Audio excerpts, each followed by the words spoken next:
मित्रों, भारतीय जनता पार्टी 23 से 26 तक देश भर में भ्रष्टाचार हटाओ, कालाधन वापस लाओ, लोकतंत्र बचाओ महाअभियान करने वाली है। देश के 100 से अधिक संभाग केंद्रों पर डिविजनल हेडक्वार्टर्स में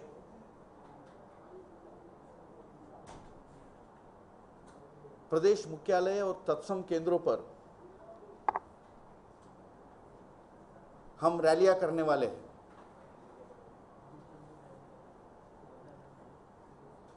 इन रैलियों में भारतीय जनता पार्टी के सभी राष्ट्रीय नेता, प्रदेशों के मुख्यमंत्री और बाकी प्रदेशों के नेता भाग लेने वाले हैं।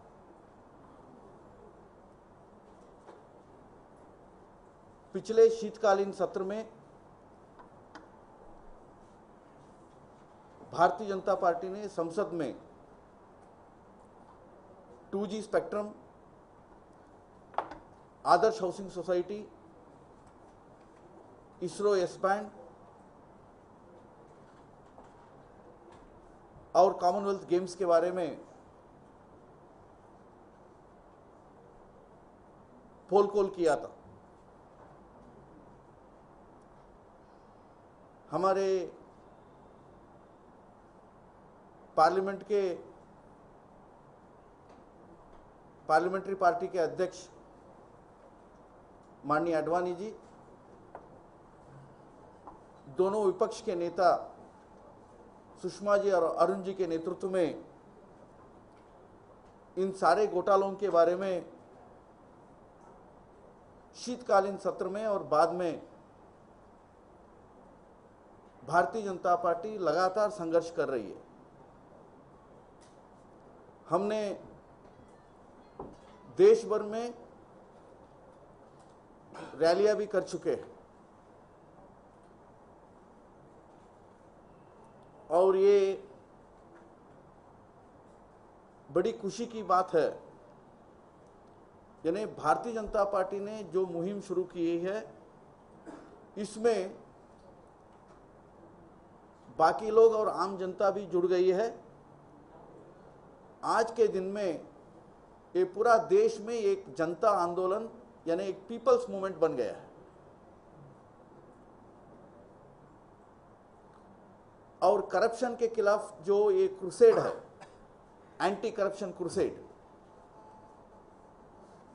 उसमें जो कोई पहल कर रहे हैं और समर्थन दे रहे हैं, उन सब का हम स्वागत भी करते हैं और समर्थन भी देते हैं, क्योंकि ये एंटी करप्शन क्रूसेड का एक ही टारगेट है। कांग्रेस के नेतृत्व वाली यूनियन गवर्नमेंट, यूपीए का गवर्नमेंट और इसके नेतृत्व करने वाले श्रीमती सोनिया गांधी और मनमोहन सिंह, राजा, कानीमोरी, कलमाडी, ये बाकी लोग जेल में गए होंगे, लेकिन ये पूरा जो घोटालों का चक्र चल रहा है, इसका मूल स्रोत है Shrimati Sonia Gandhi. She is the UPA chairperson, she is the chairperson of the NAC, which guides this UPA government, और इसका संरक्षक है प्रधानमंत्री मनमोहन सिंह जी, डॉक्टर मुरली मनोहर जोशी जी ने जो पीएससी के द्वारा देश के सामने एक रिपोर्ट पेश किया, और जैसे वो रिपोर्ट आज के दिन में पब्लिक डोमेन में है,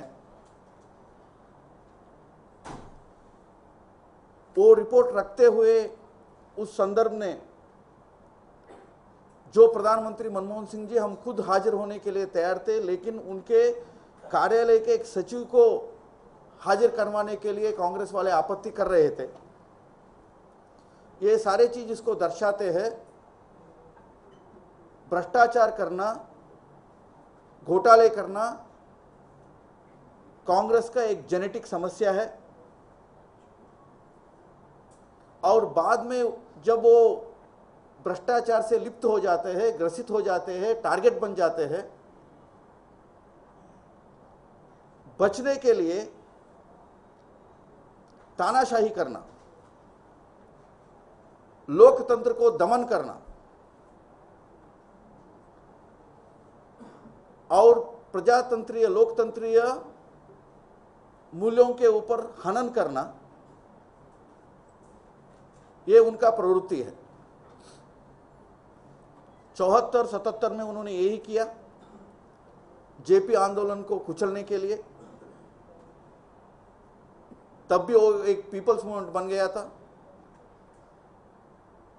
89 में बोफोर्स के संदर्भ में फिर से कांग्रेस ने यही रवैया अपनाई, और फिर एक बार अभी 2010 और 11 में जब भ्रष्टाचार और कालाधन का मुद्दा नेशनल एजेंडा बन चुका है, पीपल्स एजेंडा बन चुका है, हर एक को लगता है इसका समाधान होना चाहिए, तब कांग्रेस पार्टी और एक बार दमनकारी रवैया अपनाई है। इसका खंडन हम करते हैं। और कांग्रेस में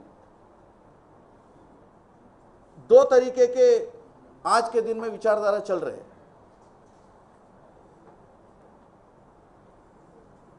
एक पॉलिटिकल अप्रोच रखने वाले, एक पॉलिसिंग अप्रोच रखने वाले। प्रणब मुखर्जी, ये बाकी सब पॉलिटिकल अप्रोच रखने वाले, और गृह मंत्री चिदम्बरम जी और दिग्विजय सिंह और बाकी वो पॉलिसिंग अप्रोच रखने वाले।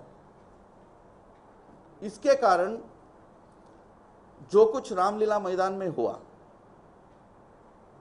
उस दिन रात, वो आपातकाल को याद दिलाने जैसे हुई।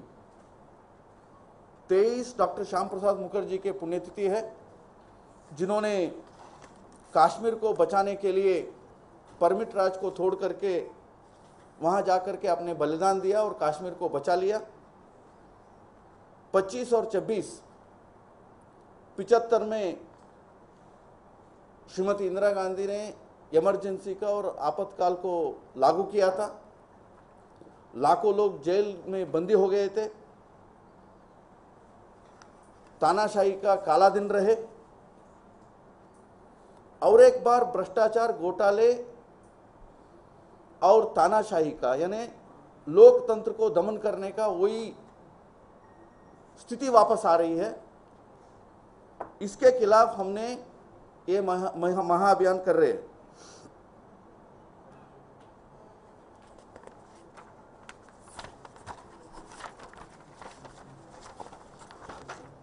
मित्रों,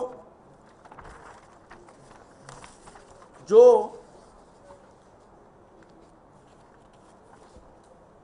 सीबीआई ने